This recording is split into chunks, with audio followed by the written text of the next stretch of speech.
Sikat mo lang naman sila. Thank you for that. And ihabol ko na rin ito. Gaano po siya ka-faithful sa Wattpad series na...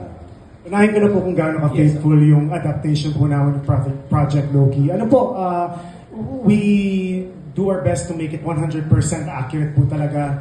While we are shooting, we cross-check all the time sa libro.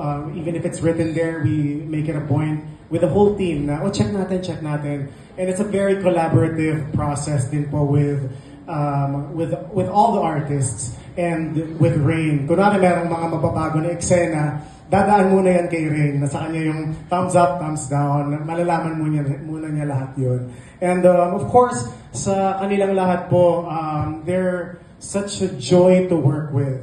Yun po yung masasabi ko. Kasi iba yung binibigay nilang energy sa set. I would say na para lang po kami mga bata na naglalaro ng mga mamahaling mga gamit. Kumbaga, ganun po yung vibe. And they're very enthusiastic. Each and every single one of them. Mahirap man yung eksena. Last night we finished at around, sabihin na natin, 12 o'clock from Laguna. Pero nakangiti pa rin lahat, nag-aantayan, umuwi, ganun po siya. So it's such a blessing to be in everyone's presence here.